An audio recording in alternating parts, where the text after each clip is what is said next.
وَلِلَّهِ الْأَسْمَاءُ الْحُسْنَى فَادْعُوهُ بِهَا. Assalamu alaikum wa rahmatullahi wa barakatuh. Nahmaduhu wa nusalli ala rasulihil kareem. Amma ba'd. Fa'auzu billahi minash shaitanir rajim. Bismillahir rahmanir rahim. Rabbi shrah li sadri wa yassir li amri wahlul 'uqdatam min lisani yafqahu qawli. Alhamdulillah, today we will talk about the name of Allah subhanahu wa ta'ala, Al-Alim. The knowledgeable, very knowledgeable. He whose knowledge covers everything. Suratul Alaq comes in verse 12. لِتَعْلَمُوا أَنَّ اللَّهَ عَلَى كُلِّ شَيْءٍ قَدِيرٌ وَأَنَّ اللَّهَ قَدْ أَحَاطَ بِكُلِّ شَيْءٍ عِلْمًا. Translation: so that you may know that Allah is indeed capable of everything, and that Allah has covered everything with knowledge. Allah subhanahu wa ta'ala is well aware of everything from eternity to forever. There is not even a single particle in the earth or in the sky that is hidden from Him. He is the knower of unseen and the seen. He is the knower of all present and absent. He knows that what is above the seven heavens. He knows what lies beneath the earth. What is the number of raindrops? How many grains of sand are there? What is in the human heart? What are human desires and aspirations? He knows how many leaves are on the trees, and which of these, when, which time, and where fell. This is a knowledge that no one knows except Allah subhanahu wa ta'ala knows. Servants cannot cover His knowledge. Allah subhanahu wa ta'ala created all things, and He knew what He was going to create before He created them. And then all this knowledge of Him is written in Lawh Mahfuz. He created the destinies of human beings. The hadith reveals that Allah subhanahu wa ta'ala created the pen 50,000 years before the creation of the heavens and the earth. And He said to him, write. He asked that, what should I write? He said, whatever is going to happen, that is, write down everything that is going to happen till the hereafter. So the pen wrote the destiny of all things. Then it is the same. Allah subhanahu wa ta'ala knows what has happened, what is happening now, and what is to come. His knowledge is perfect. No one can compete with the knowledge of Allah subhanahu wa ta'ala. No one can share it. Surah Al-Luqman is a translation of verse 34. Indeed, Allah knows the day of resurrection, when the day of judgment will come tomorrow. He sends rain. He knows what is in the wombs of mothers. No one knows what he will earn tomorrow. Then it is the same. No man knows in which land he will die. Where will he die? No doubt, Allah is all-knowing, all-aware. And remember that only Allah has the knowledge of the unseen. He knows what will happen tomorrow. There is not just a human whisper, rather, as many people in the world are talking at this time.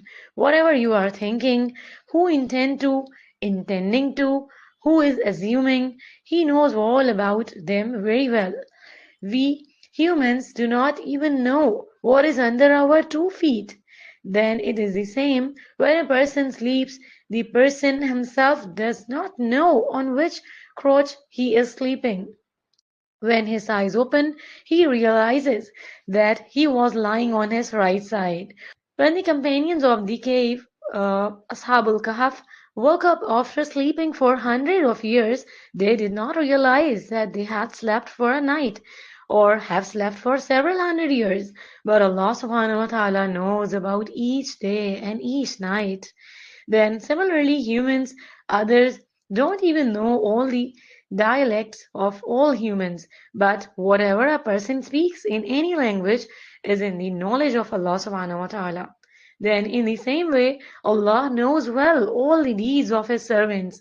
Surah An-Nahl comes in verse 91. Inna Allah ya'lamu ma taf'alun. Indeed, Allah knows what you do.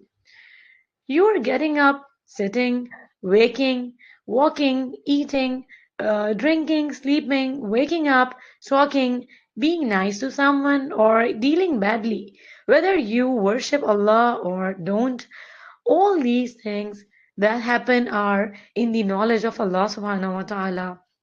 Then likewise, who is playing against whom, who is trying to harm from where, whatever is it, it is in the knowledge of Allah subhanahu wa ta'ala. He knows what is ahead of him and what is behind him. Whether a person speaks loudly or quietly, he knows everything, each and everything. He knows even the betrayal of the eyes, that at what moment did man's eyes turn to what was lawful, or towards the forbidden, to his favorite thing, or towards the unwanted? Indeed, he is well versed in the affairs of the breasts. He knows the whispers of, he also knows all intentions. Then that when a person intends to do a good deed but is unable to do it, so Allah subhanahu wa ta'ala also writes down his reward, because he knows the intention of man, how good it was.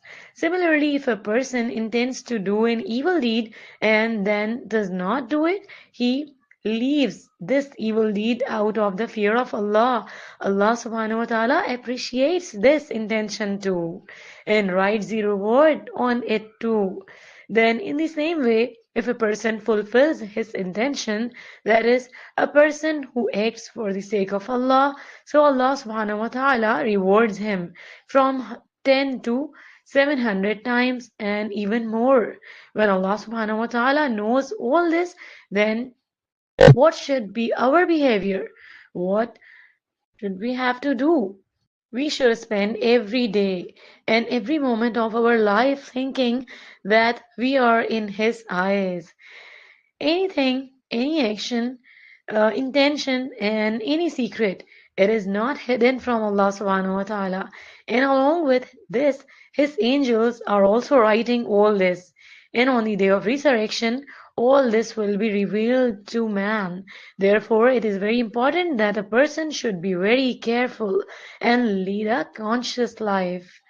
Then, in the same way, the first blessing that Allah gave to man after life was knowledge. Education started with Adam alayhi salam.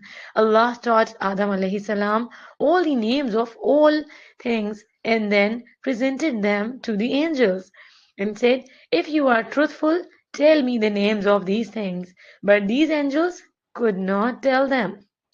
And Adam alayhi salam told Allah the names of all the things that Allah asked him, based on the knowledge given by Allah subhanahu wa ta'ala. And in this way, due to knowledge, Adam alayhi salam gained superiority over the angels. And the angels were commanded by Allah to prostrate in front of Adam alayhi salam. Then likewise, even today, we see that the people and nations in the world who grow in this world of knowledge, they have the power. Therefore, our religion has urged us to acquire the more and most of knowledge. The very first revelation revealed also emphasized reading and writing. It comes in Surah Al-Alaq, verse 1, اقرأ باسم ربك الذي خلق. Translation: recite in the name of your Lord who created everything. Knowledge that is most desirable to humans is knowledge that gives profit. That is why when we were taught to pray, we were told to ask for useful knowledge. That Allahumma inni as'aluka ilman nafi'a wa rizqan tayyiba wa amalan mutaqabbala. Translation: O Allah, indeed I ask you for beneficial knowledge, pure sustenance, and acceptable actions. Then likewise, we see that knowledge creates humility in man. Knowledge creates the fear of Allah subhanahu wa ta'ala within man. And that is required for man. If there is no knowledge, then a person cannot perform worship properly. In ignorance, sometimes man thinks that he is doing very well, but in reality, he is at a loss. Therefore, it is very important that man, wherever he works hard for the world, acquires the knowledge of the world, he must be concerned about his hereafter and for the purpose for which man was created. He should learn the knowledge which would benefit him in religion.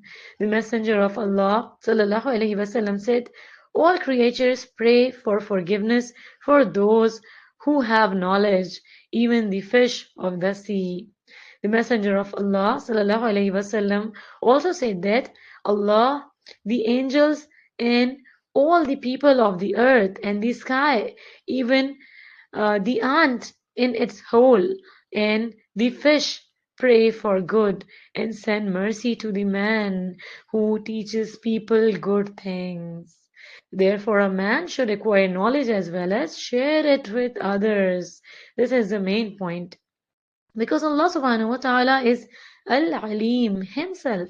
He knows knowledge and also loves the knowledgeable.